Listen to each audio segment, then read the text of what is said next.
नमस्कार मंडळी, तुम्हा सर्वांचं आपल्या या श्री महालक्ष्मी चॅनेलमध्ये खूप खूप स्वागत आहे. तर नवनवीन पूजेबद्दल, उपायांबद्दल तुम्हाला जर जाणून घ्यायचं असेल तर आपल्या चॅनलला सबस्क्राईब केलं नसेल तर आत्ता सबस्क्राईब करा. कारण या व्हिडिओमध्ये मी असे तुमच्यापर्यंत शास्त्रात लिहिलेले नवनवीन उपाय पद्धती आणत असते. तसाच आजचा एक उपाय मी तुम्हाला घेऊन आलेले आहे. आषाढ महिना हा अत्यंत पवित्र महिना मानला जातो. या दिवशी आषाढ वारीसुद्धा चालू होते.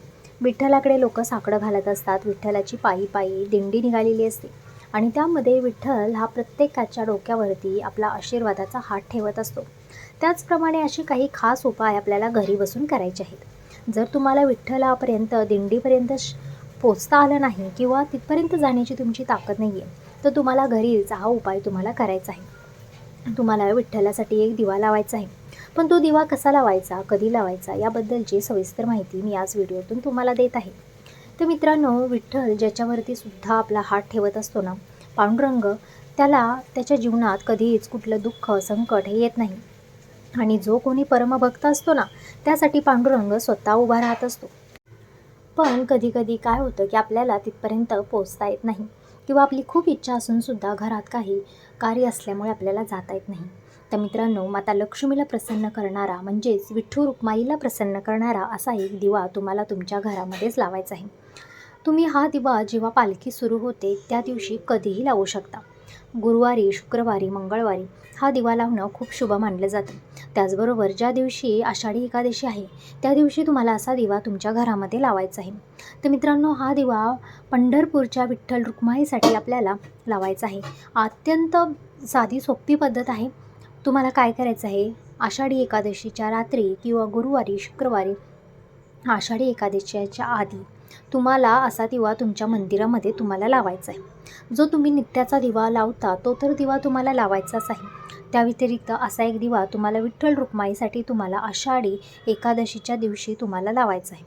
हा दिवा तुम्हाला तिन्ही सांजेच्या वेळेलाच तुम्हाला लावायचा आहे. तिन्ही सांजेची वेळ म्हणजे सूर्य अस्ताला गेल्यानंतर 7 ते 7:30 या वाजेपर्यंतच. तेव्हाच तो खरा उपाय तुमचा गृहीत धरला जाणार आहे. हा उपाय तुमच्या घरातली जी कोणी गृहिणी आहे, लक्ष्मी आहे, तुमची आई असेल, मग बहीण असेल, बायको असेल, त्या कोणीही हा दिवा तुमच्या घरामध्ये तुम्हाला लावायचा आहे. लक्षात घ्या, तुमच्या घरी जर पाहुणं कोण आलं असेल तर त्यांनी हा दिवा लावू नये. त्यानंतर मित्रांनो, तुम्हाला एक मातीचा दिवा घ्यायचा आहे. यासाठी त्या मातीच्या दिव्यामध्ये तुम्हाला चारी बाजूनी हळद कुंकू तुम्हाला ओढायचं आहे किंवा हळद कुंकू तुम्हाला लावायचं आहे.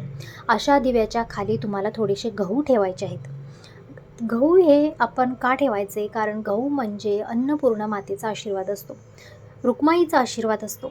आणि प्रत्येक शेतकरी हा शेतामध्ये काबाड कष्ट करत असतो.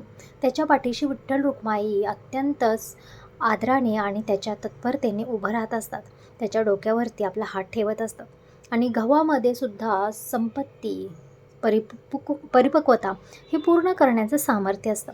त्यामुळे असा दिवा आपण जर तिथे दिव्याच्या खाली जर 4 तुम्हाला गव्हाचे दाणे तुम्हाला ठेवायचे आहेत, त्यावरती तो मातीचा दिवा तुम्हाला ठेवायचा आहे.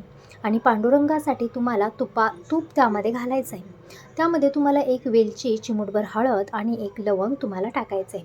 या 3 वस्तू त्या दिव्यामध्ये टाकल्यानंतर हा दिवा तुम्हाला प्रज्वलित करायचा आहे. आणि असा दिवा तुम्हाला तुमच्या आषाढी एकादशी दिवशी मंदिरासमोर तुम्हाला प्रज्वलित करायचा आहे. आणि हा दिवा तुम्हाला तुमच्याकडे पांडुरंगाचा फोटो असेल, मूर्ती असेल, या मूर्तीच्या समोर जरी लावला तरी खूप आहे.